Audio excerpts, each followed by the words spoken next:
नमस्कार दोस्तों, जय श्री कृष्ण, राधे राधे।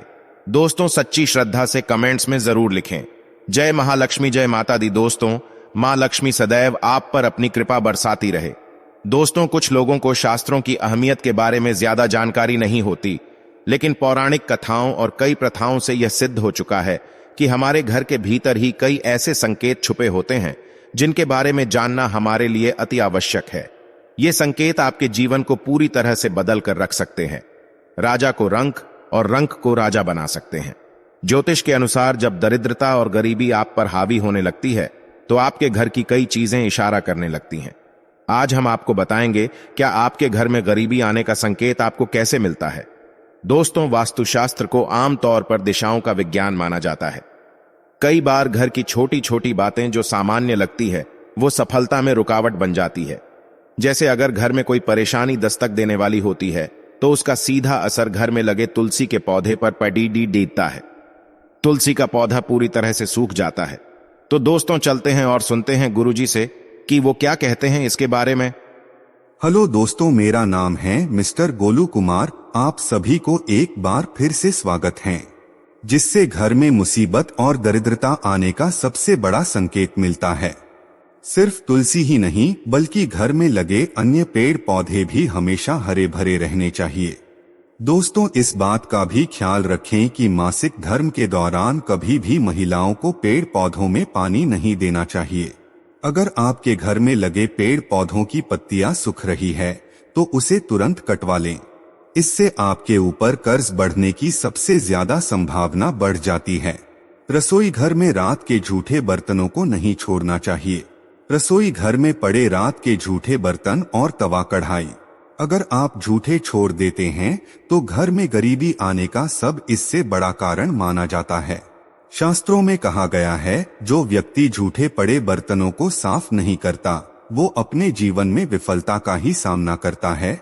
और जिस घर में जूठे बर्तनों को रात में ही धो दिया जाता है वहां पर लक्ष्मी जी का वास स्वयं हो जाता है।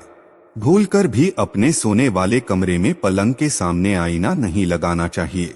ऐसा माना जाता है कि अगर पलंग के सामने आईना लगा हो तो इससे पति और पत्नी के बीच के रिश्ते में कड़वाहट पैदा होने लगती है। इतना ही नहीं, इससे घर की आर्थिक स्थिति पर बुरा प्रभाव पड़ता है। इसके अलावा कमरे के बीचों बीच पलंग रखने से भी बचना आपको चाहिए। इससे व्यक्ति थका और तनाव से घिरा रहता है। इसके साथ व्यक्ति के कार्य में बाधाएं भी आती है और उसे परेशानियों को भी झेलना पड़ता है। घर में दूध उबलकर गिरना भी अशुभ माना जाता है। इससे अचानक आपके ऊपर पैसों का खर्च बढ़ सकता है। घर में लोग बीमार रहने लगते हैं। साथ ही ऐसा होने से पारिवारिक जीवन भी अस्त व्यस्त हो जाता है। इसीलिए आगे से इस बात का जरूर ध्यान रखना चाहिए और घर में उबलते हुए दूध को गिरने से बचाएं।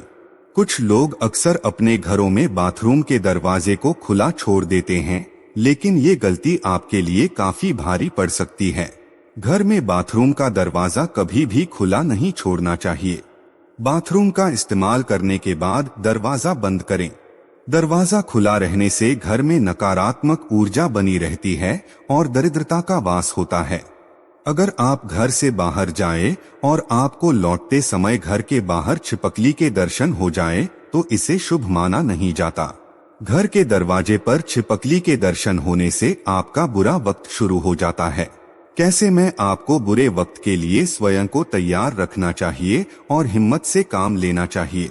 अगर आपने कोई नया घर लिया है और उसमें मरी हुई छिपकली मिल जाए तो आपके ग्राहक प्रवेश से पहले आपको पूजा हवन इत्यादि जरूर करवा लेना चाहिए। अगर आप ऐसा नहीं करते हैं तो उस घर में रहने वाले व्यक्ति की तरक्की कभी भी नहीं हो सकती। दोस्तों, घर में देवी देवताओं की तस्वीर कभी आमने सामने नहीं लगानी चाहिए। ये वास्तुदोष घर में कलह और विभिन्न तरह की परेशानियों को जन्म देता है। इसीलिए इस बात को हमेशा ध्यान में रखें और गलती करने से बचें। दोस्तों, घर छोटा हो या बड़ा वो साफ सुथरा अवश्य होना चाहिए, क्योंकि स्वच्छ घर में ही मां लक्ष्मी और देवी देवताओं का वास होता है। स्वच्छ घर में रहने वाला परिवार ही हमेशा सुखी और समृद्ध रहता है। साफ सफाई की दृष्टि से झाड़ू एक महत्वपूर्ण भूमिका निभाता है। उसका प्रभाव वास्तुशास्त्र के हिसाब से घर और घर में रहने वाले लोगों के जीवन पर भी पड़ता है। घर की स्वच्छता को बनाए रखने में झाड़ू का उचित प्रयोग महत्वपूर्ण है। घर में किसी मेहमान का आगमन हो या त्योहार हो, उनके आने से पूर्व घर में झाड़ू से घर की सफाई की जाती है। स्वच्छ घर ही सुंदर लगता है। झाड़ू लगाना जितना जरूरी होता है, उतना ही झाड़ू का रखरखाव भी जरूरी है। झाड़ू कब और कैसे लगाना चाहिए, झाड़ू कहाँ और कैसे रखनी चाहिए, जादू किस दिन आपको खरीदना चाहिए, किस दिन घर से बाहर करना चाहिए। वास्तुशास्त्र के अनुसार झाड़ू के प्रयोग से संबंधित कुछ नियम बताए गए हैं, जिससे घर की आर्थिक स्थिति और लोगों के जीवन पर प्रभाव पड़ता है। इन नियमों का पालन करके घर में उत्पन्न सभी प्रकार के दोष और घर में रहने वाले लोगों पर आए संकट को दूर किया जा सकता है। झाड़ू से संबंधित कुछ महत्वपूर्ण बातें हैं जो वास्तुशास्त्र के अनुसार शुभ मानी जाती है। कि झाड़ू लक्ष्मी जी का प्रतीक माना जाता है। अर्थ है, झाड़ू से संबंधित बातें हमारे जीवन में लक्ष्मी की कृपा का भागीदार बनती है। पुरानी काल से झाड़ू से संबंधित अनेक मान्यताएं, परंपराएं, शगुन अपशगुन बातें बताई गई है और वास्तुशास्त्र में भी इसके प्रयोग से संबंधित बातें उल्लेखित है। पहली बात, नहीं झाड़ू खरीदने का शुभ दिन कौन सा है? तो आपको बता दें कि वास्तुशास्त्र के अनुसार नई झाड़ू मंगलवार, शनिवार और रविवार के दिन खरीदना शुभ माना जाता है। अगर घर में झाड़ू पुराना हो गया है या टूटा हुआ है, उसे तुरंत घर से निकाल देना चाहिए। उसके स्थान पर शनिवार को नया झाड़ू लगाना शुभ माना जाता है। इससे घर के दोष दूर रहते हैं। लेकिन अगर किसी परेशानी की दशा भारी है तो झाड़ू किसी अन्य शुभ दिन खरीदना चाहिए। ज्योतिष शास्त्र के अनुसार झाड़ू को फेंकना या खरीदना शनिवार के दिन शुभ होता है और झाड़ू ऐसी जगह फेंक देना चाहिए जिस पर किसी का पैर ना पड़े। शाम से पहले ही नया झाड़ू खरीद लेना चाहिए। उसके बाद झाड़ू खरीदना अशुभ माना जाता है। दूसरी बात, झाड़ू रखने के नियम। वास्तुशास्त्र के अनुसार झाड़ू को सही रूप से रखना शुभ संकेत देता है। पुराणों में लिखा गया है कि जो स्थान साफ नहीं होता उस स्थान पर मां लक्ष्मी वास नहीं करती। घर की रोज साफ सफाई जरूरी होती है और झाड़ू को सही स्थान पर और सही तरीके से रखना भी जरूरी होता है। झाड़ू को हमेशा सुलाकर रखना चाहिए और इसे साफ जगह पर रखना चाहिए जहां पर बाहर से आने वाले लोगों की बुरी नजर ना पड़े। ऐसा करने पर नकारात्मक ऊर्जा घर में प्रवेश नहीं कर पाती और महालक्ष्मी का आगमन होता है। तीसरी बात, वास्तुशास्त्र के अनुसार इस बात का ध्यान रखना चाहिए कि झाड़ू से कभी भी उल्टी और विष्ठा साफ नहीं करनी चाहिए। गंदी नाली के पास भी झाड़ू कभी भी नहीं रखना चाहिए। झाड़ू को कभी भी पैर नहीं लगाना चाहिए। इससे झाड़ू का अपमान होता है और घर में गरीबी आने के अशुभ संकेत मिलते हैं। झाड़ू को कभी भी खड़ा करके नहीं रखना चाहिए। वास्तुशास्त्र के अनुसार झाड़ू को हमेशा लिटाकर ही रखना चाहिए। अगर झाड़ू पुरानी हो गई है या टूट चुकी है तो तुरंत शनिवार के दिन शाम से पहले नई झाड़ू खरीद कर लानी चाहिए और पुरानी झाड़ू को उचित स्थान पर फेंक देना चाहिए, जैसे बहती नदी में या किसी वृक्ष के नीचे रख देना चाहिए। पांचवी बात, वास्तुशास्त्र के अनुसार झाड़ू लक्ष्मी का प्रतीक होती है। अतः झाड़ू से किसी पशु, पक्षी या किसी भी व्यक्ति को मारना नहीं चाहिए। ये अशुभ कहलाता है। इससे मां लक्ष्मी नाराज हो जाती है। छठी बात, झाड़ू कब नहीं लगाना चाहिए। वास्तुशास्त्र के अनुसार किसी मेहमान के जाने के बाद तुरंत झाड़ू नहीं लगानी चाहिए। ये अशुभ संकेत देता है। मेहमान के जाने के बाद थोड़ा रुककर ही झाड़ू लगानी चाहिए।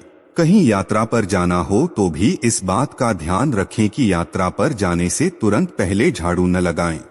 सातवीं बात, झाड़ू का दान। वास्तुशास्त्र के अनुसार मंदिर में शुभ मुहूर्त देखकर मैं किसी शुभ अवसर पर झाड़ू का दान करना शुभ माना जाता है। दान धर्म शास्त्रों में शुभ होता है, जो धन, सुख, समृद्धि में सहायक होता है। झाड़ू का दान करने से मां लक्ष्मी की कृपा प्राप्त होती है। आठवीं बात, झाड़ू के प्रयोग से पहले झाड़ू में सफेद या लाल रंग का धागा बांध दें। इससे घर की नकारात्मक ऊर्जा नष्ट होती है और घर में सुख समृद्धि के शुभ संकेत मिलते हैं। आर्थिक दशा में सुधार होता है और धन संपदा का संचार होता है।